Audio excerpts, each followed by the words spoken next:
Hi, we're Richard and Jackie from Early Retirement Wanderlust. We are so excited. We're getting ready for our 6-week European road trip that's coming up. And we do get asked quite a lot, how do we actually book and plan what we're going to do when we're out on our road trips? So we thought we'd have a go at explaining the process.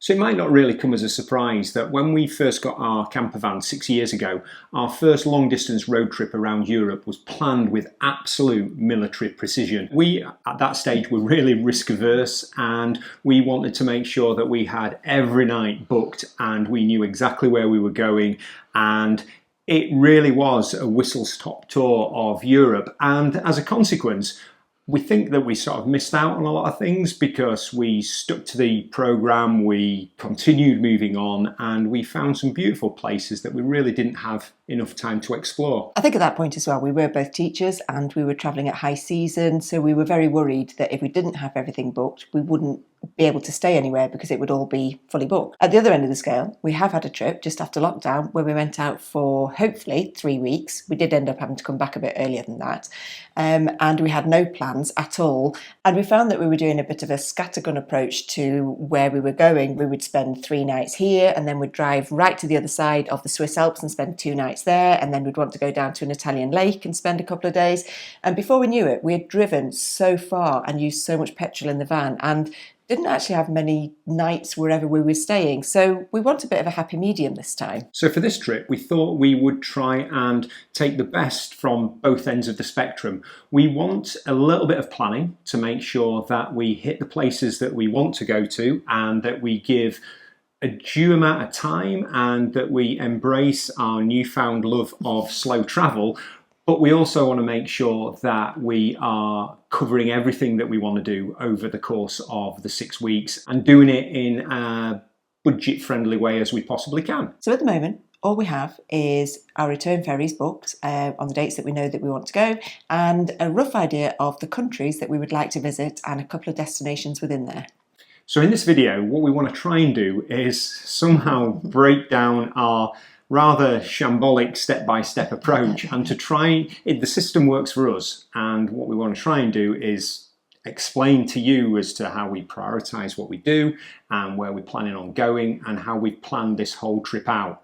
The first thing we do when we are planning our big road trips is to think about the immovables, the things that cannot change. So we have to be back for all the best reasons because Luke and Charlotte are having an engagement party, so we absolutely want to be back for that. And we have got our ferries booked, so they can't change. And we have planned that we have got 44 days away. So those are the absolute immovables of our trip. The next thing that we've had to think about is the key destinations that we want to visit and where we would like to be at our furthest point away so that we can kind of plan a rough route on how to get there with the places that we want to go. And in this case, that is somewhere on the coast below Kirk in Croatia, and then we want to go across to, and I think you pronounce it, the Plitvice waterfalls in the national park. Another key place we want to go is Slovenia. We went there a good few years ago, very early in our van life travels, and we felt that we didn't really do it due service. We didn't have enough time to spend exploring the place.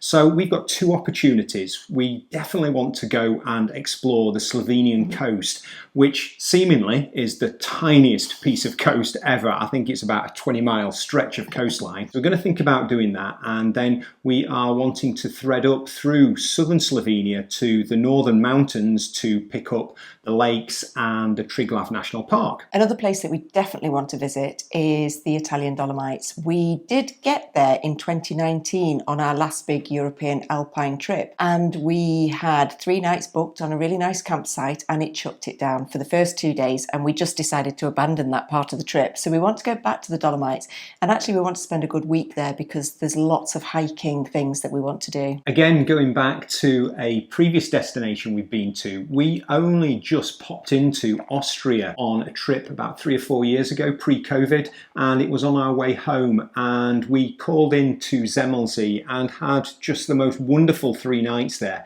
So we're not entirely sure where we want to go in Austria, but we are going to be allocating quite a chunk of time to think about where we want to go. We really like the Italian lakes. We've already visited Lake Garda and Lake Como, so on our route down to get to Slovenia, we think we will probably pick up an Italian lake and maybe spend 3 or 4 days there just chilling out, because it'll be quite a long journey to get to that point. After thinking about all the countries that we wanted to visit and a few destinations within those countries, we have had a thought about the route that we're going to take, and our main priority actually is based around the weather.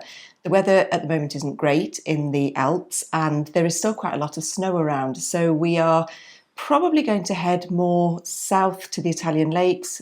Really would like to take in Venice somewhere along the way and hug the coastline going down through Slovenia and Croatia, because hopefully that's where the weather will be better at the point that we start our journey, and then by the time we get to the Alps a month later, hopefully the weather will be much better in the Alps as well. As one of our aims to try and bring a little bit of order to our travel and yet still allow us the flexibility, we know that there are certain parts of the trip that we need to plan in a much more ordered way. So for example, we've got Venice and Plitvik National Park that we know already are real tourist honeypots.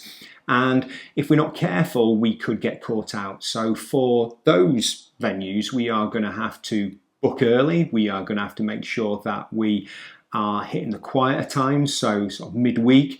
We know that there are certain things that we need to organise, like getting the National Park Pass and also getting the Venice Pass if that's required at that time of year. Something that we're definitely prepared to do if the weather turns out to be absolutely rubbish in all that parts of the Alps and Croatia is to completely abandon those plans and go to completely different destinations. We do still have that flexibility because we haven't booked anywhere at the moment. Best laid plans and all, fingers crossed we'll be in the Alps. Which leads us to where we are now, and this is probably one of the most exciting parts for me, is actually thinking about how long we want to be in different places and what we want to do. Ultimately, we want to get to Croatia and probably spend a good 7 or 8 days exploring bits of the beaches there and the Waterfalls National Park. So that's the first block that we've kind of put into our plans. So working back from there, we then realised that it was an ideal opportunity to hit the Slovenian coast. Now, as we've said previously, it's only a 20-mile coast, so we are looking for 3 nights and a good couple of days on that coastline before we head into Croatia. And then once we leave Croatia, we have got quite a bit of Slovenia to travel through in order to get to the Triglav National Park and all of the lakes and the rivers that we want to explore up there. So we are going to allow ourselves a couple of days of travel through southern Slovenia and then a good old block of time, 6 or 7 days, within the mountainous areas of Slovenia. By this point we should be about a month into our journey and hopefully getting back into the Dolomites. It should be in more of the peak summertime where the weather will be a lot better, because we were concerned if we went too early that some of the roads might still be closed and that the weather could still potentially not be great. And there's a few places in the Dolomites we specifically want to hit. I know the Tracimi Park Up, that seems to be the place to go. We've seen a couple of fab videos from Herdy Travels particularly that inspired us to want to go there. So we've blocked out about a week that we want to spend in the Dolomites. So hopefully now we're starting to see a little bit of a shape of our travel, and we are then going to look to start making our way north and unfortunately making our way home. So if we head out of the Dolomites and head north, it's a quick hop over the border and we have got the whole of Austria to explore. And at this moment in time, we've got no idea where we want to go. I think it's fair to say, and we'll put it on camera now, that we don't want to go back to Zemmelsee because we absolutely loved it and there is so much more of Austria that we want to discover. So we've got to be really tough on ourselves and not go back to somewhere where we've been before. But yeah, given a good 6 or 7 days in Austria. So then at our block planning stage, it leaves us about 4 or 5 days in order to be able to hit our ferry back in Calais. And I'll be really honest, Liechtenstein and Luxembourg, it's a bucket ticking activity, and what we want to do is just to get a flavour of those countries as to whether we want to go back there. Some people will be wondering why we've not mentioned Switzerland. We had spent 2 summers where we did explore quite a lot of Switzerland, so we will be driving through. We probably will have a night or 2 if we have time, but we have done a lot of travelling in Switzerland, and there's a lot of places that we want to go to that are new to us. So you'll now realise we've just got a big black hole as to how we actually get to the start of our road trip per se, and we've got a block of time, and at this moment in time we're not entirely sure about how we're going to break that up. That's actually part of the fun.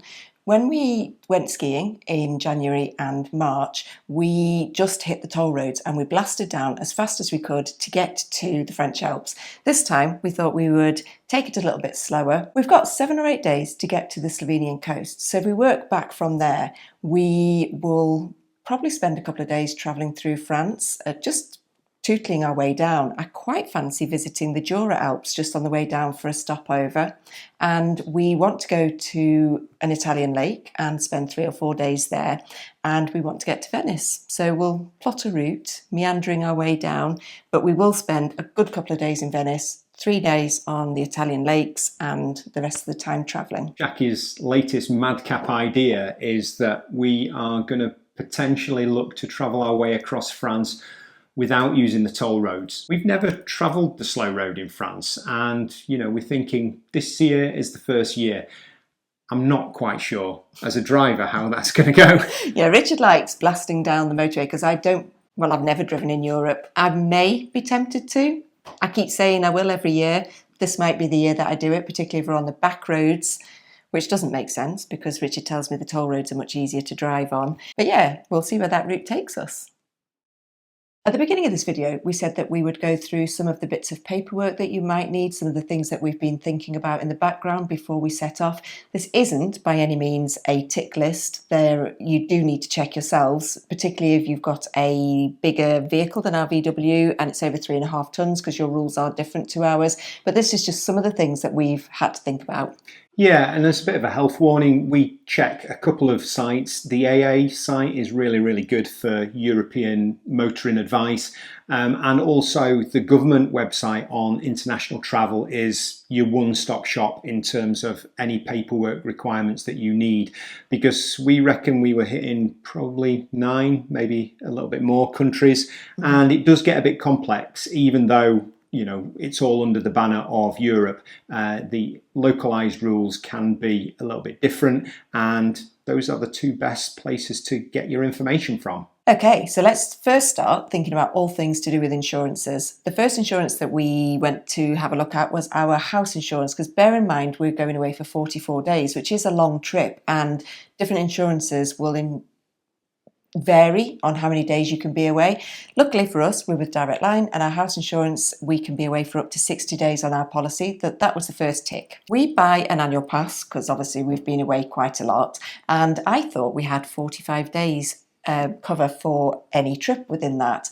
And when I went to check it, actually we've only got 42 days, which brought a little bit of a problem for us because we've booked a trip for 44 days. I rang to see if we could extend the annual insurance trip day count, and they said no, and it would be £200 to insure for a single trip.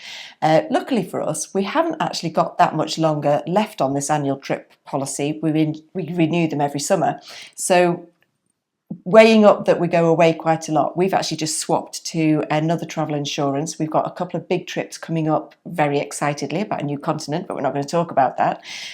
So I did need to book a new annual insurance, and I've just brought it forward 6 weeks. So we have had to get a new insurance, but we've done it with Trail Finders this time, and they will cover us for 70 days for any trip and numerous trips in a year, which is fab. Earlier in the year, we did a video on how to check your Schengen days using the 90-180 day ruling, and we've continued to do that. But it's really important that if you have travelled to the EU over the course of the last 180 days, that you do a proper count on the days that you have available to travel. Interestingly, on this trip, our final few weeks are actually sitting on our 87th Schengen day, because if you count back all those days, it's actually coming off our January ski trip. So we're actually okay, but it's always nice to know.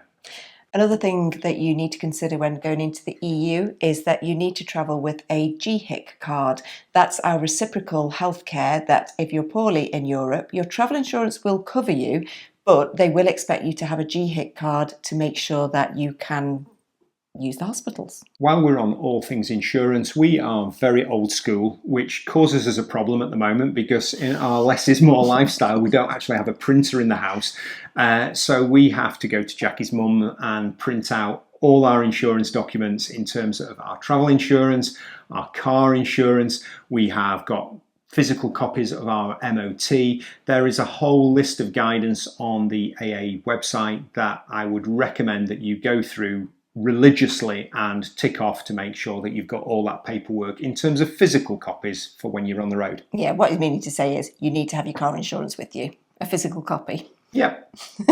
Something that's ever changing at the moment, and you do need to consider when you're travelling anywhere in Europe, is what vignettes you might need. When we drive through France, you need to have a critère sticker. I say need to, it's only in certain cities that you need the sticker to enter, but they do have a caveat that if there is high pollution, in air pollution in certain areas, one of them being around Lyon, where we potentially will drive through, then you do need to have the critère sticker. So we bought one. It's €4 something to order on the official French website.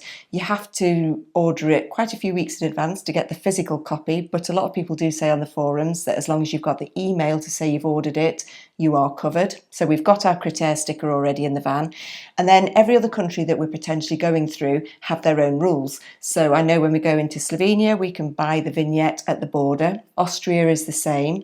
We probably will be going through Switzerland at some point, even if it's just driving through it, and we have to buy a Swiss vignette if we're going to go on any of their toll roads. And obviously different rules for places like Germany and Italy, I'm supposing. So we need to double check those. Most of them you can buy at the borders, but it's definitely worth checking, particularly if you're over 3.5 tons, because I do understand some of the countries you have to pre-order those. And then another surprise, which again sort of came out of nowhere, was a sort of tourist tax, a daily tourist tax for Venice, where we were hearing horror stories of tourists being taxed by the police with €100 fines and things like that.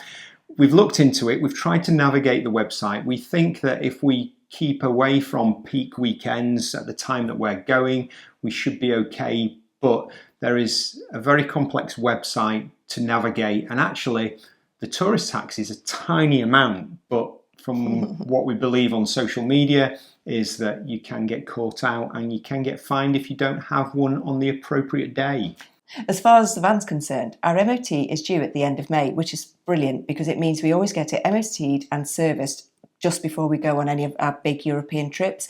It's just always handy to know that the van has had a good bill of health just before we leave.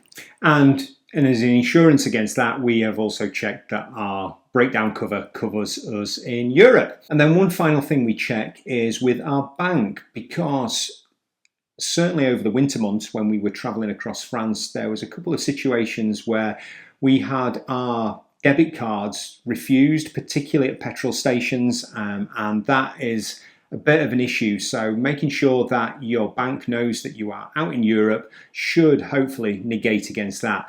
The one thing that we are really nervous about is filling up with petrol at supermarkets, seeing as we have been stung for long-standing charges for petrol that we didn't get. So we now always make sure that when we buy our petrol at service stations, we use a credit card. Yeah, and a lot of people do have specific cards that you can travel in Europe through. We actually have a post office card because it's just really easy for us to sort out, and it's just something we've got into. We load it with our online banking, and we can keep reloading it if we need to. People travel with Revolut cards. Our kids travel with a Monzo card, which has free charges on it. But it's just making sure, we always make sure we've got two forms of getting access to money. So the post office card and our debit cards, and an emergency credit card for us. So that's it from us. Ironically, we've really enjoyed this process of like unpicking what we do and trying to explain it to other people, because I think it's made it a little bit clearer in our own mind. Yeah, some people will think we're a little bit scatty in the way that we approach things, but we tried to get that medium. We've tried over planning, and we ended up not seeing and doing things that we wanted to do. We've tried having no plans whatsoever, and we've just ended up driving all over the place. So I'm hoping this time it's going to be a little bit of a happy medium, that we kind of know where we're going to go, as long as the weather stays nice. So that's it from us. See you later. Bye.